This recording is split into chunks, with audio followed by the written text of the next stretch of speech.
یہ ہے کہ موسٹلی ایسا ہوتا ہے کہ ہم اس طرح کے کوشچنس کسی کے ساتھ ڈسکس نہیں کرتے، اور یہ ایک ایسا امپورٹنٹ کوشچن ہے کہ اگر ہمیں یہ کمپلیٹلی پتہ نہ ہو اس کا آنسر تو ہماری بہت ساری عبادات جو ہیں وہ بے معنی ہو جاتی ہیں.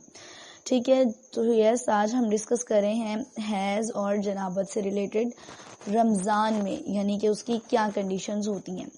سو فرسٹلی تو میں اس سے ریلیٹڈ آپ کو یہ بات بتاؤں گی کہ دیکھیں، اگر آپ لوگوں کو اس سے ریلیٹڈ کوئی کوشچن ہو تو شرمایا مت کریں، ڈائریکٹلی پوچھا کریں. اس لیے کہ اگر ہم کمپلیٹلی پاک نہیں ہو رہے ہیں، یا اگر ہماری حیض کی حالت ہے اور اس کے بعد ہم کمپلیٹ غسل نہیں کر رہے ہیں اور ہم کمپلیٹلی پاک نہیں ہو رہے ہیں، یا ہمیں کچھ اس طرح کے میتھڈس پتہ ہیں جو کہ ایلیجیبل نہیں ہیں پاک ہونے کے لیے، ٹھیک ہے، یا پھر کچھ اس طرح کے ہیں جو ہم انکریز کر رہے ہیں، تو یہ چیزیں ہمارے جاننے کے لیے بہت ضروری ہیں.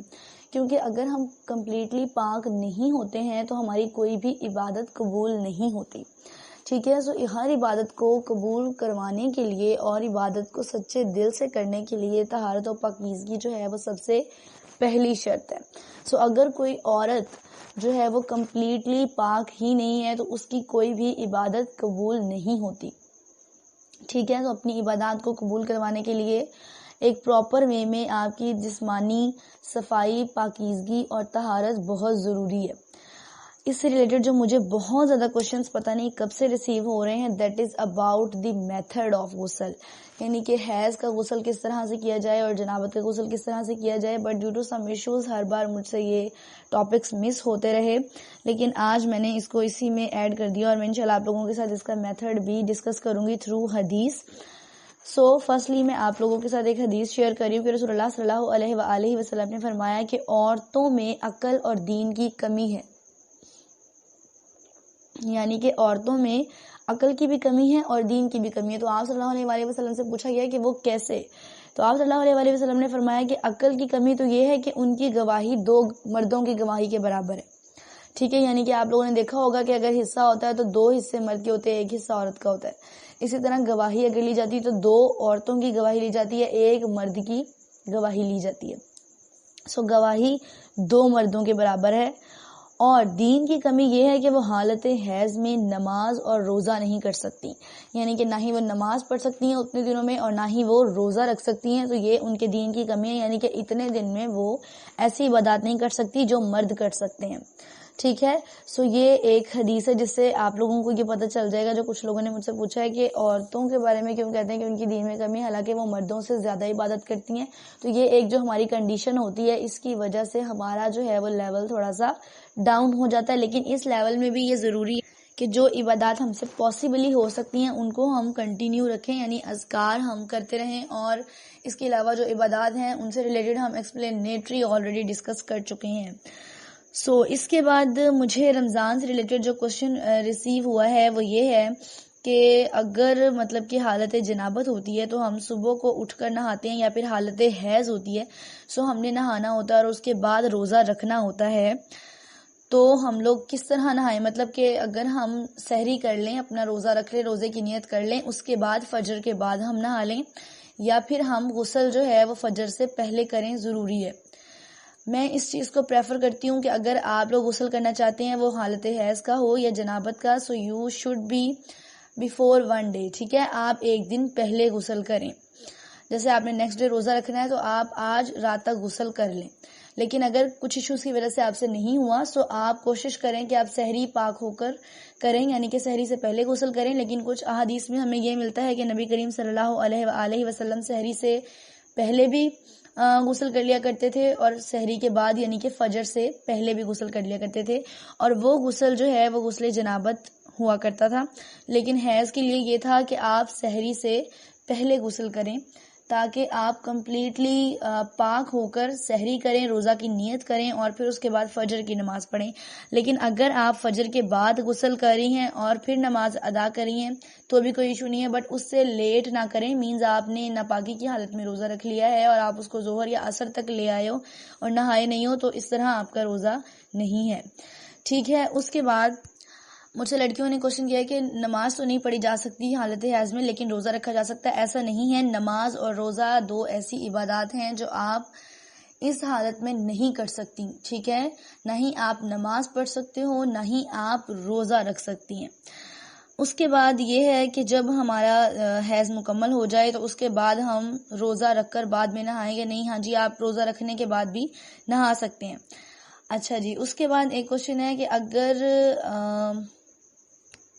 ابھی مغرب کا ٹائم ہونے میں یعنی روزہ افطار ہونے میں کچھ وقت ہو اور حیض ہو جائے تو کیا ہمارا روزہ ٹوٹ جاتا ہے؟ جی بالکل ٹوٹ جاتا ہے۔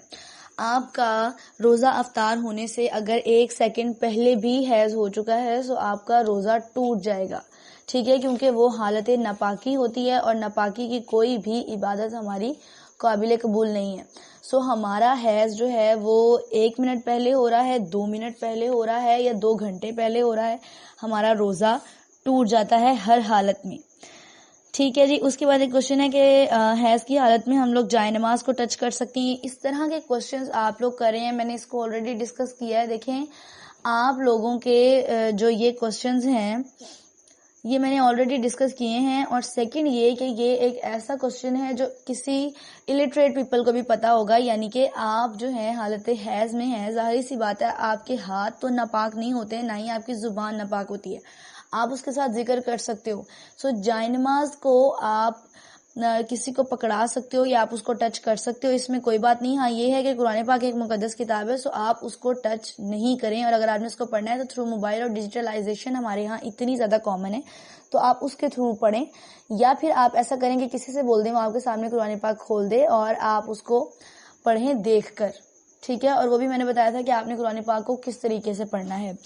اسی سے ریلیٹڈ ایک حدیث ہے کہ حضرت عائشہ رضی اللہ عنہما بیان کرتی ہیں کہ نبی کریم صلی اللہ علیہ وسلم نے مجھے مسجد سے چٹائی پکڑانے کا کہا۔ چٹائی مینز اس ٹائپ جو ہوتی تھی اس ٹائم پہ جائے نماز کی جگہ پہ چٹائیاں ہوا کرتی تھی جو بچھی ہوتی تھی جن کے اوپر نماز ادا کی جاتی تھی، تو چٹائی is like a form of جائے نماز، ٹھیک ہے۔ سو حضرت عائشہ فرماتی ہیں کہ انہوں نے مجھے چٹائی پکڑانے کا کہا، مگر کیونکہ میں حیض حالت میں تھی تو اس لیے میں نے ان سے کہا کہ میں تو ایام سے ہوں، تو نبی کریم صلی اللہ علیہ وسلم نے فرمایا کہ تمہارا حیض تمہارے ہاتھ میں تو نہیں ہے، یعنی کہ آپ جو ہیں وہ اپنے ہاتھ سے تو ناپاک نہیں ہے نا، تو ایک آپ نے جائے نماز پکڑانا ہے تو آپ پکڑا سکتے ہو، اگر آپ نے کسی کو تسبیح پکڑانی ہے تو آپ پکڑا سکتے ہو، اس میں کوئی ایشو نہیں ہے۔ ہاں یہ ہے کہ قرآنی آیات، یہ قرآنی صورتوں سے تھوڑا سا خود ہی اوائڈ کریں کہ ان کو ٹچ نہ کریں۔ پھر اس کے بعد یہ کوشچن ہے کہ اگر ہمارے کپڑوں پر حیض کا کوئی نشان لگ گیا ہے تو وہ کپڑے ناپاک ہو جاتے ہیں؟ ہاں جی وہ کپڑے ناپاک ہو جاتے ہیں، لیکن اتنے زیادہ وہ ناپاک نہیں ہوتے کہ آپ اس کو کمپلیٹڈلی واش کریں یا آپ خود بھی کمپلیٹڈ غسل کریں اگر آپ کے جسم کے کسی حصے پر بھی کوئی نشان لگ گیا ہے، ٹھیک ہے۔ آپ اتنے پورشن کو واش آؤٹ کر کے اچھی طرح اپنے دل کی تسلی کر کے تو آپ نماز ادا کر سکتی ہیں، آپ کی ان کپڑوں میں بھی نماز ہو جائے گی۔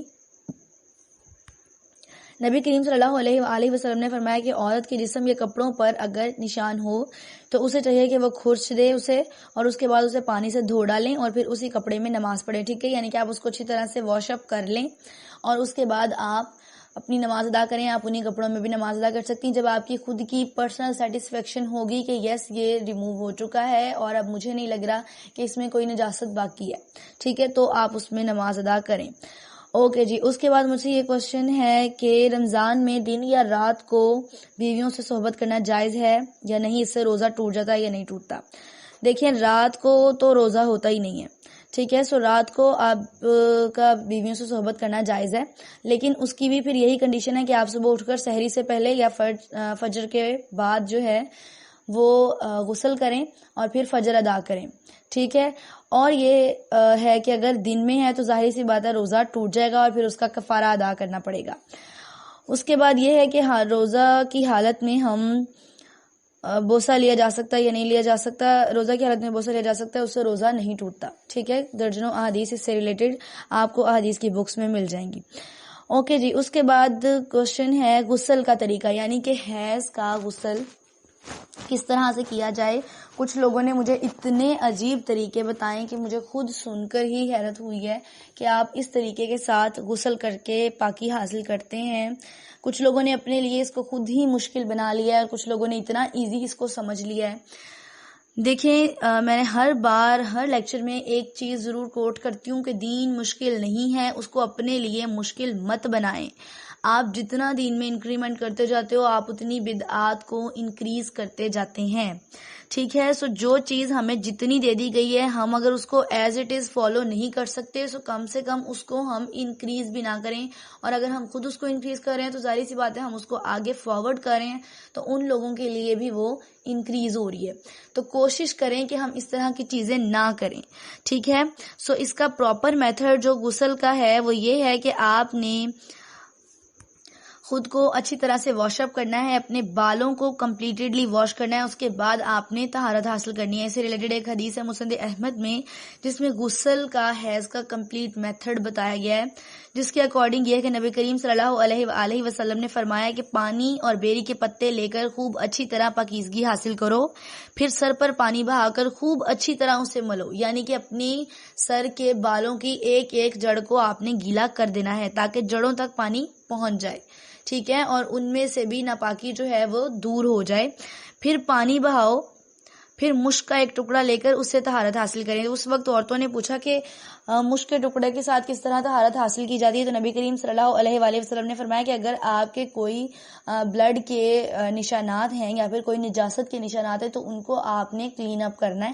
اب کیونکہ اس وقت تو اس طرح کی ورڈنگ یوز کی گئی ہے, اب ہمارے ہاں کیونکہ ماڈرن دور آ چکا ہے تو ہمارے لیے سوپس ہیں. ٹھیک ہے. آپ ان سوپس کے ساتھ کمپلیٹلی طہارت حاصل کریں, اور یہ اتنا سا ہی میتھڈ ہے جس طرح سے آپ کا حیض کا غسل ہوتا ہے. اس کے علاوہ اور کوئی ایسا میتھڈ نہیں.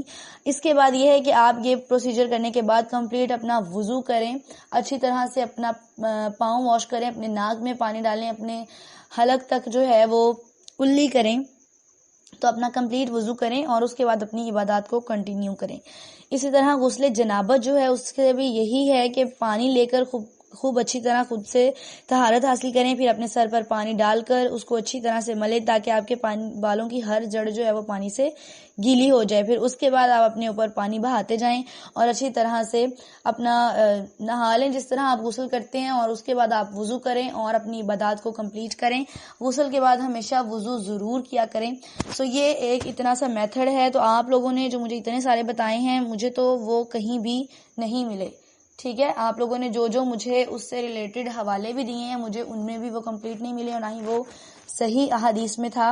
یہ میں نے آپ کو ٹوٹل ایک کمپلیٹ میتھڈ بتایا ہے اور یہی ٹوٹل میتھڈ ہے پاکی حاصل کرنے کا. ٹھیک ہے. اگر آپ اس میتھڈ کو فالو نہیں کرے ہو, ڈائریکٹ جا کے آپ اپنا غسل جیسے کرتے نہا کر واپس آ رہے ہو, سو آپ کا غسل کمپلیٹ نہیں ہے. غسل کے لیے ضروری ہے کہ آپ وضو کریں, اور یہ ہے کہ وضو کرنے کے بعد اگر آپ کی کوئی ایسی ناپاکی ہو گئی ہے یا آپ کا کوئی بھی اس طرح کا کام ہے کہ آپ نے ناپاکی کی اور اس کا کوئی ڈراپ جو ہے وہ آپ کے باڈی پر کہیں بھی چلا گیا ہے تو ظاہر سی بات ہے وہ ناپاک ہے. سو آپ کو چاہیے کہ آپ دوبارہ سے پانی بہائیں اور پھر دوبارہ سے وضو کریں. یہ نہیں ہے کہ آپ اپنے آپ کو دوبارہ سے سوپ یوز کریں یا کوئی باڈی واش یوز کر کے کمپلیٹلی دوبارہ غسل کریں, ایسا نہیں ہے. پانی بہا لیں اور اس کے بعد آپ نے اگین وضو کرنا ہے اور یہ آپ کا غسل کمپلیٹ ہو جائے گا. سو یہ کچھ کوشچنز تھے جو آپ کے حیض اور غسل سے ریلیٹڈ روزے کے لیے تھے.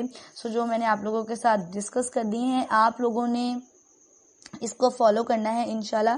اللہ تعالیٰ مجھے اور آپ کو اپنے حفظ و امان میں رکھے. اللہ تعالیٰ مجھے اور آپ کو علم حاصل کرنے اور اس پہ عمل کرنے کی توفیق عطا فرمائے اور بہت ساری بدعات اور برے طریقہ کار سے بچنے کی توفیق عطا فرمائے.